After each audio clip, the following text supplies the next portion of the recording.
गेंदा सेठ सुबह सुबह बाजार में सब्जी खरीदने के लिए दुकानदार से भाव पूछ रहा था। अरे ओ सब्जी वाले, ये मूली आजकल कितने भाव की चल रही है भाई? सब्जी वाला डरते हुए बोला, अरे सेठ जी, जहाँ तक मैं जानता हूँ तो सब्जी खरीदने तो आपका नौकर या आपकी पत्नी आती है। हाँ, आज मैंने सोचा कि क्यों ना आज मैं सब्जी खरीदने जाता हूँ। अब जल्दी से मूली के भाव बताओ, मेरा आज मूली खाने का बहुत मन है। मूली हाजमे के लिए बहुत अच्छी होती है ना। आपके हाजमे के चर्चे तो दूर दूर तक राज्यों में फैले हुए हैं सेठ जी। आप मूली खाकर क्या करेंगे?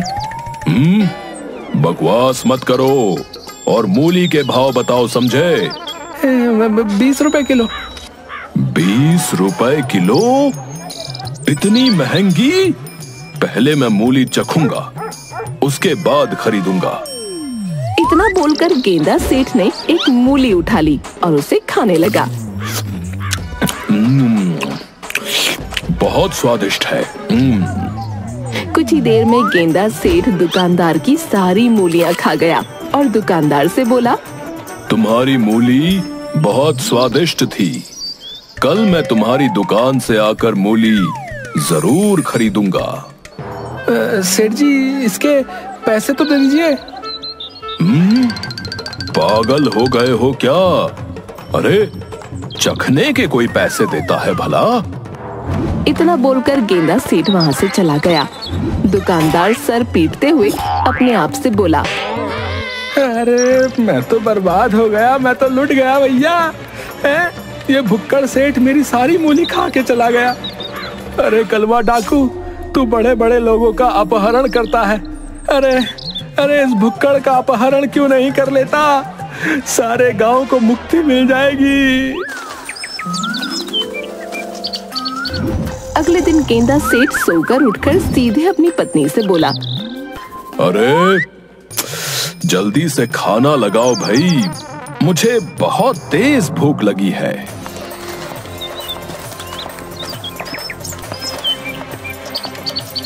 समझ में नहीं आता कि आखिर तुम्हारी माँ ने तुम्हें क्या खाकर पैदा किया है। तुम्हारे पैदा होने से पहले शायद उन्होंने हाजमोला की पूरी बोतल निगल ली होगी। उसका नतीजा तुम निकले। तुम्हें जो भी बुरा भला बोलना हो आराम से बोल लेना, पहले मेरे लिए खाना लाओ। तुम्हें आज कोई खाना नहीं मिलेगा। कल तुमने उस बेचारे सब्जी वाले का बेड़ा गर्क कर दिया। पूरी 50 किलो मूली खा गए तुम। उसके सारे पैसे मुझे चुकाने पड़े। गेंदा सेठ क्रोधित होता हुआ अपने घर से बाहर आ गया।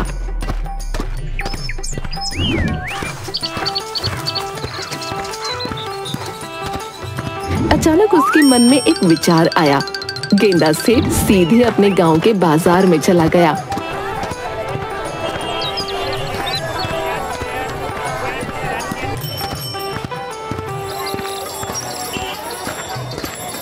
कि तभी गांव का मुखिया उसे मिल गया। अरे भुक्कड़ सेठ, कहाँ जा रहे हो? क्या बकवास कर रहे हो? मेरा मतलब गेंदा सेठ, जाओ जल्दी से अपने घर चले जाओ। क्यों? क्या तुम अपनी बेटी की शादी का न्योता देने मेरे घर आ रहे हो क्या? अरे मेरी क्या मतमारी गई है जो मैं तुम्हें न्योता दूंगा? अरे मैंने सुना है कि कलवा डाकू अपने साथियों के साथ यहाँ पर आ रहा है भाई। कलवा डाकू जो है बहुत बड़ा डाकू है, समझे? तुम्हें पता है वो लोगों का अपहरण करके ले जाता है और बदले में उनसे ढेर सारे पैसे मांगता है।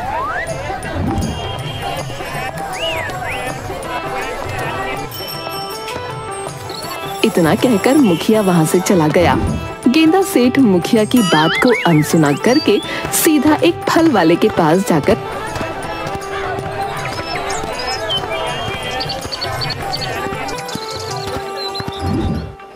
अरे भैया, ये सेब आजकल क्या भाव चल रहे हैं? 200 रुपए किलो भैया। अरे बहुत महंगे हो गए हैं। पहले मैं एक सेब चक्कर देखूंगा। ए भैया, मुझे सब पता है? कल तुमने मूली सब्जी वाले का बेड़ा करके कर दिया है, अब तुम वही करने मेरे पास आए हो। चले जाओ यहाँ से, बता रहा हूँ। गेंदा सेठ अपने गले में सोने की मोटी चेन को दिखाते हुए बोला, अरे क्या भिखारी समझा है क्या?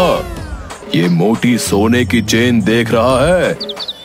तू अपनी पूरी दुकान, अपना घर भी बेच देगा ना, तब भी नहीं खरीद पाएगा, समझा? तभी वहाँ पर कलुआ डाकू अपने साथियों के साथ घोड़े पर बैठकर आ गया। कलुआ डाकू सबकी ओर देखते हुए बोला, हमारा ही नाम कलुआ है, कलुआ।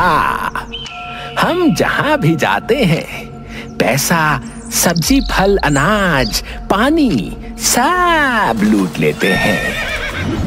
इतना बोलकर कलुआ डाकू अपने साथियों की ओर देखकर बोला, लूट लो पूरे बाजार को, जितने भी खाने पीने की वस्तुएं हैं सब लूट लो।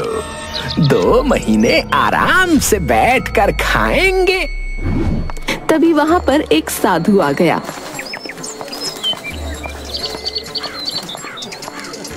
जो कलुआ की ओर देखकर बोला, ये सब गलत है कलुआ, तुम्हें इस तरह से गरीब लोगों को लूटने का कोई अधिकार नहीं है।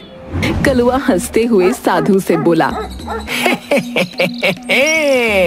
हमारा नाम कलुआ है साधु।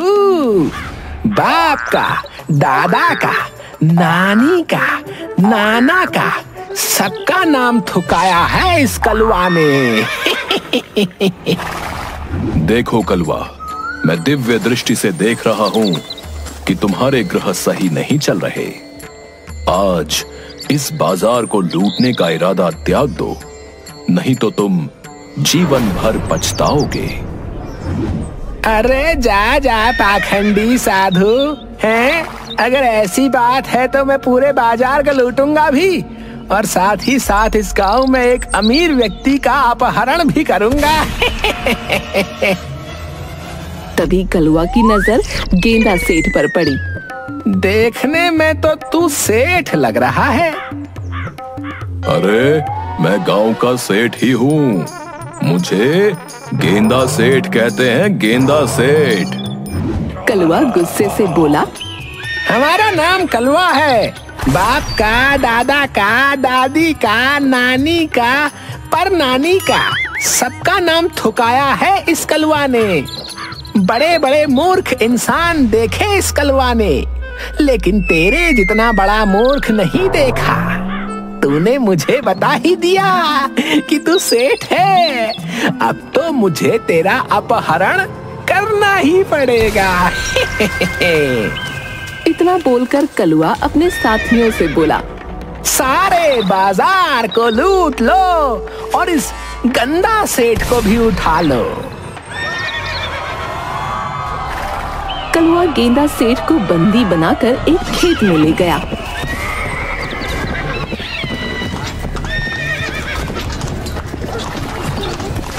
और अपने साथी से बोला, इस सेठ को धूप में ऐसे ही खड़े रखो, थोड़ी तो चर्बी कम होगी इसकी। खा खा कर तोंद का पठानकोट बना रखा है, बताओ। गेंदा सेठ कलुआ से बोला, अरे डाकू जी, मेरे इस पठानकोट को बहुत जोरों की भूख लगी है, और मुझे चाहे धूप में बांधो चाहे छांव में, मुझे इससे कोई फर्क नहीं पड़ता, बस मुझे कुछ खिला दो।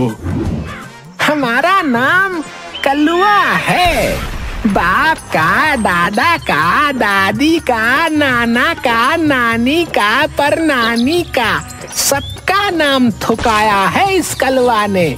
हम बहुत बड़े डाकू हैं, लेकिन हमने आज तक कभी किसी को भूखा नहीं मारा। तेरी ये इच्छा भी हम जरूर पूरी करेंगे। इस खेत को देख रहा है, ये मेरा ही खेत है।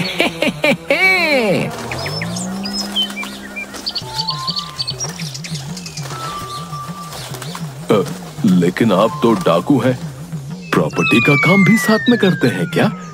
अबे मूर्ख है, हम हम लोगों को लूटकर जमीन खरीदते हैं ताकि बुढ़ापे में हम आराम से बैठकर खा सकें। और ये मेरा पपीते का खेत है। तुझे जितनी भूख लगी है खा ले। इतना बोलकर कलुआ अपने साथी से बोला, इसके हाथ खोल दो। सरकार, अगर ये भाग गया तो? अबे तोंद देख, भागेगा भी तो कहाँ तक, और भागा भी तो फिर इसको पता लग जाएगा कि कलुआ है हम। हाँ, भागने वाले को सीधा गोली मार देते हैं। कलुआ के साथी ने गेंदा सेठ को खोल दिया। कलुआ अपने साथियों की ओर देखकर बोला, मुझे बहुत नींद आ रही है, तुम सब भी आराम कर लो बे। और हाँ, इस सेठ पर नजर रखना, समझे? इतना बोलकर कलुआ आराम की नींद सो गया। गेंदा सेठ को बहुत ज्यादा भूख लगी थी। गेंदा सेठ देखते ही देखते पूरे खेत के पपीते चट कर गया।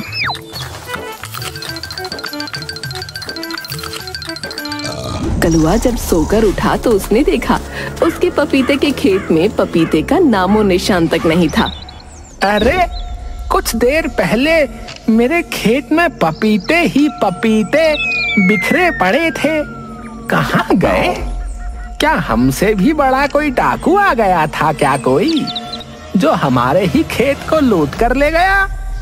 कलुए का दूसरा साथी, जो कि गेंदा सेठ पर नजर रख रहा था, कलुआ से बोला, कोई डाकू नहीं आया था सरकार, सबसे बड़ा डाकू तो हम पकड़ कर लेकर आए हैं।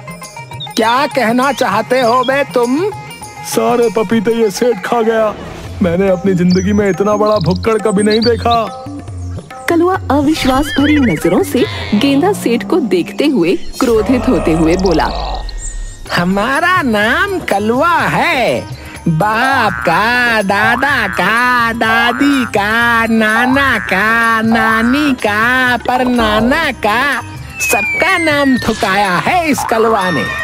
अबे ओ भुक्कड़, ये सारे पपीते तूने खाए हैं क्या? हाँ डाकू महाराज, लेकिन इतने पपीते खाकर तो मेरे पेट का भला भी नहीं हुआ। मैंने तो बस आपके खेत के पपीते चखे मात्र हैं। अबे ओ भुक्कड़, ओए, तूने मेरा लाखों रुपए का नुकसान कर दिया है।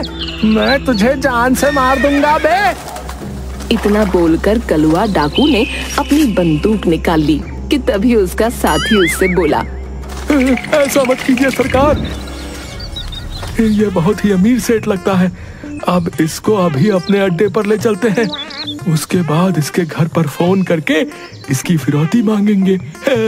इसने हमारा जितना नुकसान किया है वो सारा वसूल लेंगे सरकार। बिल्कुल सही कह रहे हो तुम। पहली बार तुमने पते की बात की है भाई। कलुआ गेंदा सेठ को अपने अड्डे तक ले गया, जो कि एक गुफा थी, और अपने साथियों से बोला, जितना भी राशन पानी फल फ्रूट हम लूट कर लेकर आए हैं, सब यहीं रख दो, समझे? सुबह इस भुक्कड़ के घर पर फोन करूंगा। सारे साथियों ने लूटा हुआ खाना गुफा के अंदर रख दिया। कलुआ गुस्से से अपने साथियों से बोला, हम अपने रसोइये को भी 3 दिन बाद खाना देते हैं, समझे? मगर ये भुक्कड़ मेरे खेत के सारे पपीते खा गया। तभी कलुआ का एक साथी कलुआ से बोला, सरदार, हमारा रसोइया कहीं नजर नहीं आ रहा सरदार। अरे जाकर देखो जरा, है कहीं भाग तो नहीं गया? सरदार, मुझे लगता है कि हमारा रसोइया भाग गया सरदार। अरे ऐसे कैसे भाग सकता है वो, है? अरे मुझे बहुत तेजी से भूख लगी है, खाना कौन बनाएगा? सरकार, 3 दिन तक जब रसोइये को भूखा रखोगे तो वो बेचारा अपनी जान बचाकर भागेगा ही। तुम सब तो जानते हो कि मुझे भूखे पेट नींद नहीं आती बे। अभी रात भी होने को है, अब मैं क्या करूंगा? तभी कलवा का एक साथी गेंदा सेठ की ओर गौर से देखते हुए बोला, अरे भाई, तुम खाते तो बहुत हो, मुझे विश्वास है कि तुम भोजन बनाना भी जरूर जानते होगे। भोजन का नाम सुनकर गेंदा सेठ के मुंह में पानी आ गया। आपने तो मेरे मुंह की बात छीन ली। मैं भोजन बहुत अच्छा बनाता हूँ, बहुत ही अच्छा। अपने हाथ का बना हुआ भोजन खाकर मैं उंगलियां चाट कर रह जाता हूँ। हाँ। तभी कलवा गुस्से से बोला, अबे ओ भुक्कड़, भोजन हम अपने लिए बनवा रहे हैं, तेरे लिए नहीं बे, समझा? जब तक हमें नया रसोइया नहीं मिल जाता तब तक भोजन तू ही बनाएगा। चल जल्दी से काम पर लग जा, चल। कलवा अपने साथियों से बात करने में व्यस्त हो गया और गेंदा सेठ भोजन बनाने में व्यस्त हो गया। भोजन बनाते हुए गेंदा सेठ अपने आप से बोला, अरे वाह, खुशबू तो बहुत अच्छी आ रही है और इस खुशबू ने मेरी भूख को जगा भी दिया है। अरे वाह, यहाँ तो भोजन का भंडार है। गेंदा सेठ भोजन बनाते बनाते कुछ ही देर में सारा भोजन चट कर गया। तभी कलवा वहां आकर गेंदा सेठ से बोला, अरे क्या हुआ, भोजन बना कि नहीं बना है? भूख से मेरे पेट में चूहे दौड़ रहे हैं। डाकू महाराज, भोजन तो मैंने बना लिया था, लेकिन मुझे बहुत तेजी से भूख लगने लगी थी। मैं सारा भोजन खा गया। ये सुनकर कलवा को अपने ऊपर बिजली गिरती हुई सी महसूस हुई।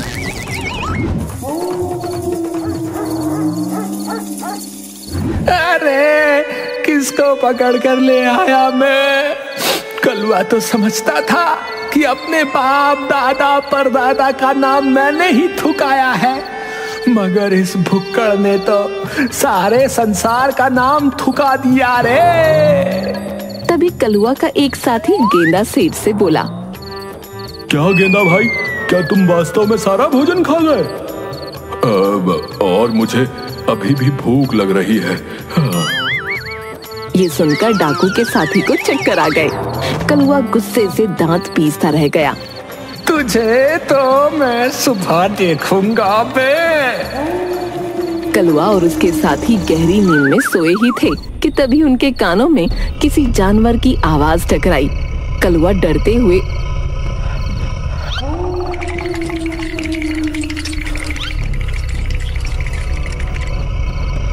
क्या हमारी गुफा के अंदर कोई जानवर घुस आया है क्या? नहीं तो सरकार, मुझे तो कोई भी नहीं दिखाई दे रहा। तो फिर ये भयानक आवाजें कैसे आ रही हैं? कलवा और उसके साथियों ने देखा कि गेंदा सेठ भयंकर खर्राटे ले रहा था। वो देखो, ये भुक्कड़ हमारा सारा भोजन खाकर खर्राटे ले रहा है। जब से मैंने इसको किडनैप किया है तब से मेरा जीना हराम हो गया है। एक तो मेरे सारे पपीते खा गया, ऊपर से लूटा हुआ सारा भोजन खा गया और अब चैन से सोने भी नहीं दे रहा कमीना। इतना बोलकर कलवा उठकर बैठ गया और गेंदा सेठ को एक लात मारते हुए बोला, अबे उठ, अगर तेरे खर्राटे मेरे कानों में और पड़े ना तो कहीं मैं बहरा ना हो जाऊं बे। गेंदा सेठ आंखें मसलते हुए उठकर बोला, क्या सुबह हो गई है डाकू महाराज? तभी तो मैं कहूँ कि मुझे सोते में भूख क्यों लग रही है। ये सुनकर कलवा अपने बाल खींचते हुए अपने साथी से बोला, अबे इसे ले जाओ बे, जल्दी से इसे इसके घर छोड़ कर आओ यार। मैं इसे अब 1 मिनट भी बर्दाश्त नहीं कर सकता। ये सुनते ही गेंदा सेठ ने तुरंत कलवा डाकू के पैर पकड़ दिए। नहीं नहीं डाकू महाराज, मुझे घर मत छोड़िए। मैं आपके यहाँ जीवन भर रसोइये का काम करूंगा और भोजन बनाऊंगा। अबे पागल हो गया क्या? ये क्यों नहीं कहता कि सारा भोजन बनाकर तू ही खा जाएगा और हमें भूखा मार डालेगा? नहीं नहीं, ना तो हमें खाने देगा और ना सोने देगा। नहीं डाकू महाराज, मैं घर नहीं जाऊंगा, मैं बता रहा हूँ। गेंदा सेठ ने कलवा के पैर कसकर पकड़ लिए। अबे छोड़ मुझे, छोड़ दे। नहीं। कलुआ क्रोधित होता हुआ अपने साथियों से बोला, अबे तुम सब खड़े खड़े मेरा मुंह क्या देख रहे हो? इस भुक्कड़ की पकड़ इतनी मजबूत है कि मेरे पैरों में दर्द होने लगा है। जल्दी से इसे बांधो। सारे डाकुओं ने गेंदा सेठ को तुरंत बांध दिया। चलो इसके घर पर छोड़कर आते हैं इसे। कुछ ही देर में कलुआ साथियों सहित गेंदा सेठ के घर पर खड़ा हुआ था। डाकू महाराज, यह अन्याय है। मैं आपका साथी बनने के लिए तैयार हूँ, मगर आप फिर भी मुझे मेरे घर पर क्यों ले आए? मैं भी डाकू बनूंगा। अब तू सबसे बड़ा डाकू ऐसे भी है। गलती से अगर तू मेरे गिरोह में शामिल हो गया ना, तो कुछ ही दिनों में सारे संसार का खाना कम पड़ जाएगा, समझा?